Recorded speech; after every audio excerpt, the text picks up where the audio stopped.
Vanakkam, welcome to Princy's Authentic Kitchen. Indiki and Tamil friends ஒரு கிறிஸ்பியான டிஷ்ஷோட வந்திருக்கிறேன்.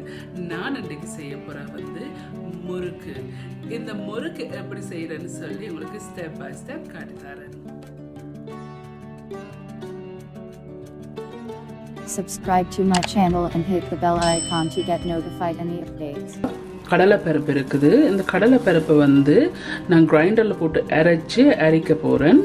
இதை மாவாக்கி இதில் 2 கப் வந்து எடுக்கணும். இந்த முறுக்கு மிக்ஸுக்கு மினி கிரைண்டரில் போட்டிருக்கிறேன்.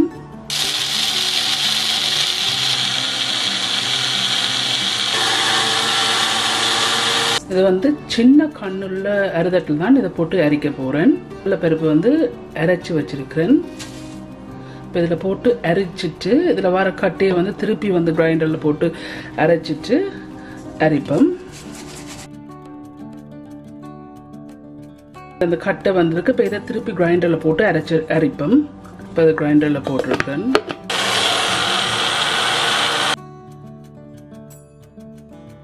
இப்போ வந்து மிச்சத்தை எல்லாம் போட்டு அரைச்சி எடுத்துட்டு இதில் வார மாவில் வந்து 2 கப் வந்து சரியாக எடுக்க போகிறேன். 2 கப். ஸோ இவ்வளோத்தையும் நான் அரைச்சி எடுத்துட்டு நெக்ஸ்ட் ஸ்டெப்பை காட்டுறேன். இதில் 2 கப் கடலை மா இருக்கு.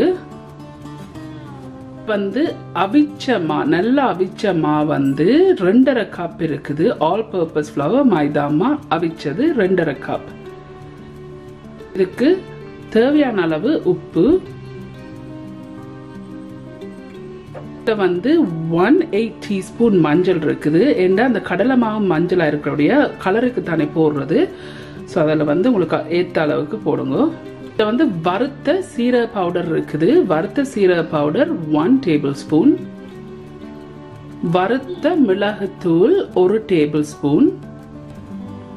1 டேபிள் ஸ்பூன் செத்த மிளகா பவுடர் ஆக்கி வச்சிருக்கிறேன். இதில் வந்து 1 டேபிள் ஸ்பூன் எள்ளு இருக்கு. எள்ளு நிறைய போடக்கூடாது. நிறைய போட்டிங்கன்னா வெடிக்கும். வந்து இதை நல்லா மிக்ஸ் பண்ணிங்க. மிக்ஸ் பண்ணி போட்டு உங்களோட வாயில் போட்டு பார்த்தீங்கன்னு சொன்னால் உப்பு காணுமா இல்லை உப்பு காணாதான்னு உங்களுக்கு தெரியும். ஸோ உப்பு காணாட்டி கொஞ்சம் உப்பு சேருங்க. நல்லபடியாக மிக்ஸ் பண்ணுங்க. ஸோ இது வந்து ஒரு விதமாக நான் செய்கிற முறுக்கு. இது வந்து அவிச்ச மாலை நான் செய்கிறேன். நான் வேறு விதமாக இருக்குது முறுக்கு செய்கிறது. நான் ஃப்யூச்சரில் அந்த வீடியோ போடுறேன். இது வந்து நான் நல்லபடியாக மிக்ஸ் பண்ணிட்டேன். இப்போ வந்து உங்களுக்கு நெக்ஸ்ட் ஸ்டெப்பை காட்டித்தாரேன். 1.5 கப் தேங்காய் பால் வந்து புளிஞ்சு வச்சிருக்கிறேன். இப்போ இதை இதுக்குள்ள விட்டு நல்லா காய்ச்ச போகிறேன். இது வந்து உண்மையிலே வந்து டேஸ்ட்டுக்கு தான் போடுறது. நான் சுடு நீர் ரெடியாக வச்சுருக்கேன் இந்த மாவு குழைக்கிறதுக்கு. ஸோ இதை நான் வந்து நல்லா கொதிக்க விட போகிறேன் ஒருக்கா. இதை வந்து நான் கொதிக்க விட்டுருக்கிறேன். இது கொதிச்சா பிறகு நாங்கள் இடியப்பத்துக்கு அப்படி குழைப்போமோ அப்படி தான் குழைக்கணும். கொதிக்க விட்டு கொஞ்சம் ஆற விட்டு இடியப்பத்துக்கு குழைக்கிற மாதிரி தான் அதை குழைச்செடுக்கணும். ஏன்னா கூட சூடாக போட்டு விட்டு குழைச்சோம்னு சொன்னால் வந்து புளிய கஷ்டமாக இருக்கும். மற்ற வந்து மா கூட வந்து அவிஞ்சிடும். ஸோ அதால் வந்து இடியப்பத்துக்கு குழைக்கிற பதத்துக்கு தான் இதை வந்து நாங்கள் மெல்லிசா வந்து ஆற வைக்கணும். இதானே பொங்கி கொண்டு வருது. இப்போ கொதிச்சுட்டு இப்போ நான் கொஞ்சம் நேரம் ஆற விட போகிறோம். 2-3 நிமிஷம். நான் அந்த கொதிச்சு வச்ச பால் வந்து 2-3 நிமிஷமாக வந்து ஆறிட்டு நான் சொன்ன மாதிரி இடியப்பத்துக்கு நாங்கள் குழைப்போமே அந்த பதத்துக்கு இருக்கணும் இந்த சூடு. ஸோ இப்போ நான் அதை கொஞ்சம் கொஞ்சமாக விட்டு இதை குழைக்க போகிறேன்.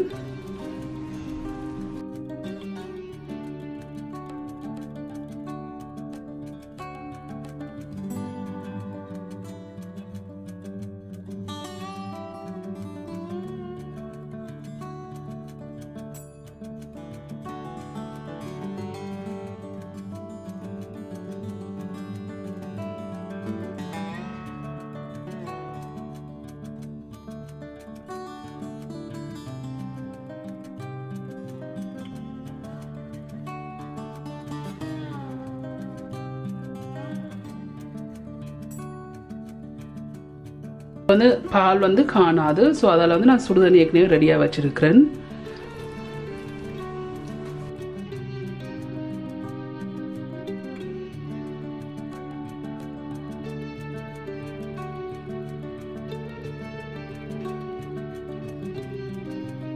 இப்போ வந்து கரண்டி எடுத்துட்டு கையால் குழைச்செடுப்போம்.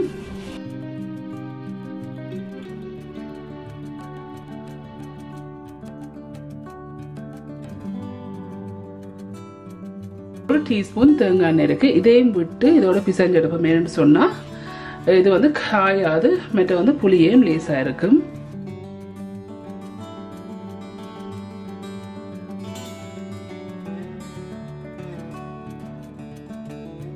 இப்போ வந்து நான் இதை வந்து ஒரு சின்ன ஒரு பவுலில் போட போகிறேன். இந்த இருக்குது உங்களுக்கே தெரியுது நல்லபடியாக இதை வந்து நான் குழைச்சி எடுத்துருக்கிறேன். ஸோ இந்த பவுலில் வச்சுட்டு இந்த பவுலில் இதை போட்டுட்டு இதுக்கு வந்து நான் பொரிக்க ரெடியாகும் வரையும் இந்த பிளாஸ்டிக் ரேப்பால் வந்து மூடி வைக்க போகிறேன். இந்த புளியேக்க நான் உங்களுக்கு காட்டுறேன். நெக்ஸ்ட் ஸ்டெப் மீடியம் ஹீட்லேயே வச்சுட்டு இப்படி ஒரு ஸ்டிக்கை வச்சிங்கன்னு சொன்னால் இந்த பபிள்ஸ் வருது. இப்படி பபிள்ஸ் வந்தேன்னு சொன்னால் இந்த எண்ணெய் பர்ஃபெக்ட் டெம்பரேச்சர். இந்த மா எடுத்து இந்த உரலில் வச்சுட்டு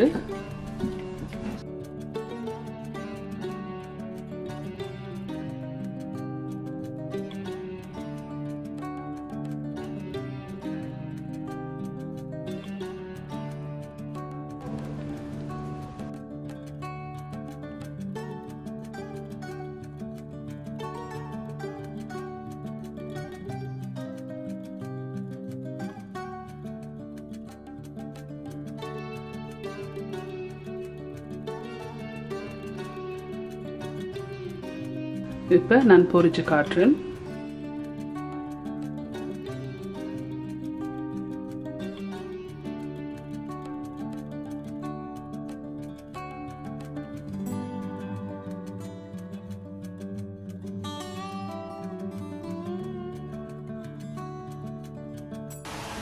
நல்ல கிறிஸ்பி கோல்டன் ப்ரௌன் வர வரையும் பொரிக்கணும்.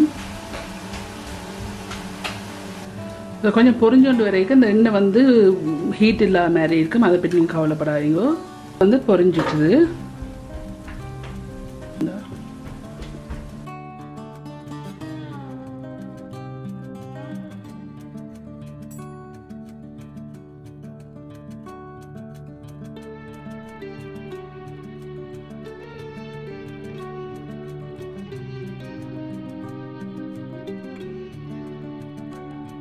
இந்த வந்து இந்த கொதிக்காத மாதிரி இருந்துன்னு சொன்னால் தட் மீன்ஸ் இந்த இது வந்து பொரிஞ்சிட்டுது.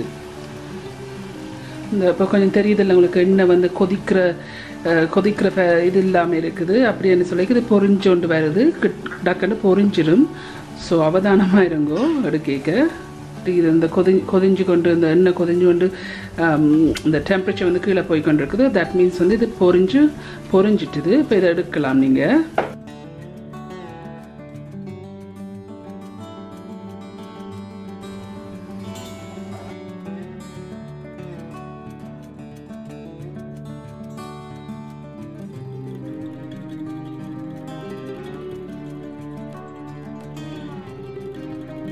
இந்த ஆயிலோட டெம்பரேச்சர் வந்து குறைஞ்சோண்டு போனோன்னு சொன்னால் இது கட்டாயம் வந்து பொரிஞ்சிட்டுது.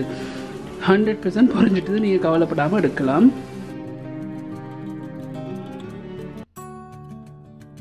இருக்கு நான் மிச்சம் எல்லாம் பொரிச்சிட்டு உங்களுக்கு காட்டுறேன். ஓகே ஃப்ரெண்ட்ஸ், ஸோ இதுதான் இந்த முறுக்கு.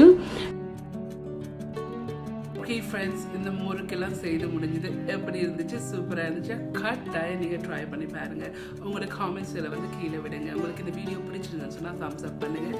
மற்றபடி இந்த சேனல் வந்து உங்களுக்கு இன்ட்ரெஸ்டிங்காக பிடிச்சிருந்துன்னு சொன்னால் சப்ஸ்கிரைப் பட்டன் அப்படி அதுக்கு பக்கத்தில் பெல் ஐக்கான் அமைத்தினா தான் நான் அப்லோட் பண்ணுற வீடியோஸ் வந்து உங்களுக்கு நோட்டிஃபிகேஷன்ஸ் வரும்.